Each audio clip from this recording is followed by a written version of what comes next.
Download करें English वाले सरदार जी app और सीखें इंग्लिश। टिल, देखिए टिल का मतलब जनरली तक, लेकिन हम आपको इसमें नई चीज़ बताना जा रहे हैं।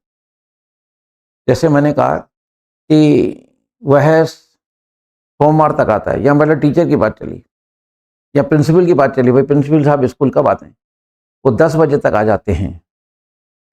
प्रिंसिपल 10 बजे तक आ जाता है, काहे आ रहा है? Present indefinite tense. या मैं वहाँ 10 बजे तक पहुँच गया, या क्या हो जा रही है? Past indefinite tense. या ऐसे ही बोल सकते हैं कि मैं 10 बजे तक पहुँच जाऊँगा, 10 बजे तक पहुँच जाऊँगा। तो इस टिल का मीनिंग तक है, लेकिन आप याद रखें प्रेजेंट और पास्ट के अंदर सेंटेंस हो तक का, तो आप टिल लगाएंगे, राइट। लेकिन अगर फ्यूचर का आता है तो फिर आपको टिल नहीं लगाना है, फिर आपको बाय लगाना पड़ेगा। ये स्टैंडर्ड प्रीपोजिशन है, तो यहाँ पे आपको मतलब जब बाय लगाना है, और इन दोनों के लिए आपको लगाना है टिल प्रेजेंट पास्ट के अंदर।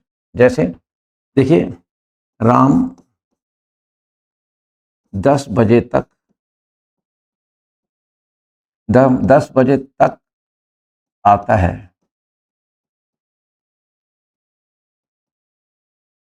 राम 10 बजे तक आया।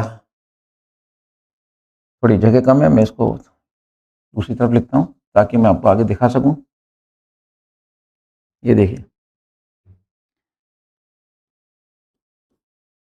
राम 10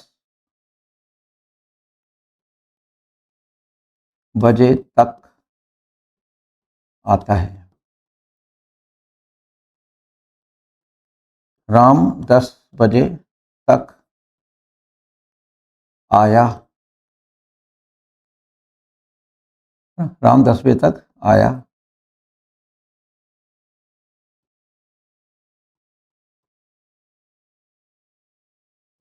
है ना? राम 10 बजे तक आएगा। हम बात कर रहे हैं यहां तक की।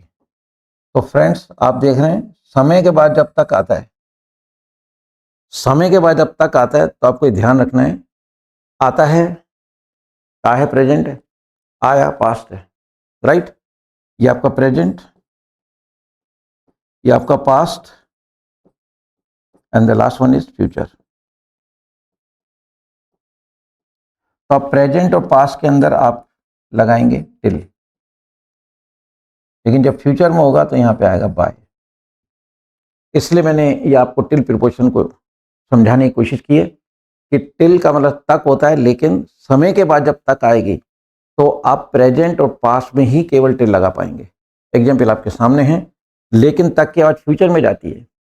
आप फ्रेंड के पास, मान लो फ्रेंड के घर जा रहे थे, उसका बर्थडे है, माँ ने पूछा कब तक लौट आएगा?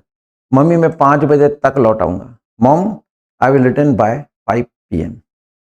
आई विल रिटर्न बाय लगा रहा हूँ, है ना। प्रिंसिपल 10 बजे तक पहुंच जाते हैं या आ जाते हैं, तो प्रिंसिपल अराइव्स, यहाँ टिल लगेगा, राइट, है ना। और मैं वहाँ 5 बजे तक पहुंच गया, टिल 5 PM। तो टिल का मतलब तक होता है, लेकिन इसमें एक स्टैंडर्ड प्रीपोजिशन मैंने और आपको समझाने की कोशिश समझा है, वो है बाय। तो फ्रेंड्स, मतलब ये थे कुछ ऐसे प्रीपोजिशन जहाँ पे इनका जो यूज़ है वो थोड़ा क्लियर नहीं होता है, तो मैंने कोशिश की उस क्लियर करने की। तो आप इनको अच्छी तरह से देखें और एट द टाइम वो स्पीकिंग और ड्राफ्टिंग इनका सही यूज़ करें, ताकि मतलब जो है हम लोग इंग्लिश बोल सकें, लिख सकें। तो everything should be up to the mark. So with these words, I should say goodbye to all of you. Jai Hind.